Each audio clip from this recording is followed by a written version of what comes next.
ঈদ আসলেই যেন একটা অন্যরকম বিনোদন। ঈদ আসলেই যেন মনে হয় নতুন কিছু কেনার সময় এসেছে। আর এ সময় সবাই বাসায় কিছু নতুন কেনার জন্য উদগ্রীব হয়ে থাকে। আর এ সময় খাওয়া দাওয়া নিয়ে তো কোনো কথাই হবে না। আর খাওয়া দাওয়ার ক্ষেত্রে এই সময় সবাই ভোজন রসিক হয়ে যায়। তো আজকের ব্লগে আমরা দেখাবো আমরা ঈদের আগে কি কি কেনাকাটা করলাম, আর খাওয়া দাওয়ার বিষয় সব এই ব্লগের মধ্যে থাকবে। আসসালামু আলাইকুম। আমি আর রাজা আজকে আপনাদের সঙ্গে এসেছি আরেকটি নতুন ব্লগ নিয়ে। অবশ্যই আমাদের ভিডিও থাম্বনেল এবং স্ট্যাটাস দেখে বুঝেই গেছেন আজকের ব্লগের উদ্দেশ্য কী। তো এই বৃষ্টি ভেজা শহরে আমরা বের হয়েছি আজকে ঈদের মার্কেট ও কেনাকাটা কিছু নিয়ে একটা ব্লগ করার জন্য।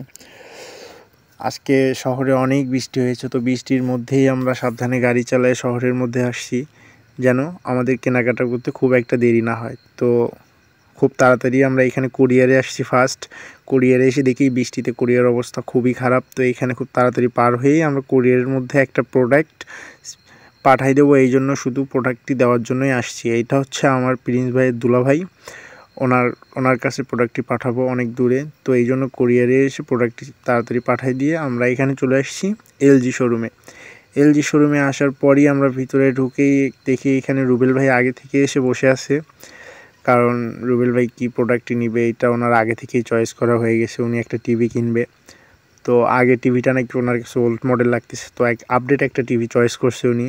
এইটা হচ্ছে পুরা 8K, পুরাই আপডেট ভার্সনের একটা টিভি। এইটা এত সুন্দর কোয়ালিটি, দেখতেই পাচ্ছেন। এটা হচ্ছে এলজি ইউএইচডি আই থিঙ্ক। তো একদম আপডেটের মধ্যে এইটাই একটা বেস্ট কোয়ালিটি টিভি ছিল। তো উনি দেখার সঙ্গে সঙ্গে এইটাই চয়েস করে নিয়েছে যে এইটাই আমাদের জন্য পারফেক্ট হবে। তাই ওনাদেরকে বলতেই ওনারা আনবক্সিং করে আমাদের টিভিটা চেক করে দেবে। এইখানে উনি চেক করার জন্য সব কিছু আনবক্সিং করতেছে আস্তে আস্তে, যেন টিভিটা সঠিকভাবে আমাদের চেক করে দিতে পারে। আর আমরাও ওনাকে পাশাপাশি হেল্প করতেছি, যেন উনি একা তো সব কিছু করতে পারতেছে না। দেখতেই পাচ্তেছেন এইটা 4K 8K এইচডি। তো এতটাই হাই রেজুলেশন যে মনে হচ্ছে ভিতরে সব কিছু জীবন্ত প্রাণী একদম সামনেই দাঁড়ায় আছে।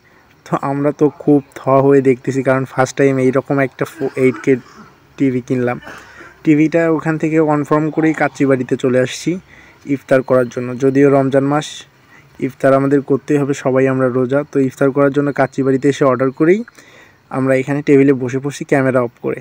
ইফতার শেষ করে এইখানে চলে আসছি শোরুমে এসে পেমেন্টটা ক্লিয়ার করে দিয়ে আমরা আমাদের প্রোডাক্টটি নিয়ে যাব। এখানে পেমেন্ট ক্লিয়ার করে দিয়ে প্রোডাক্টটি নিয়ে বাসায় হাজির।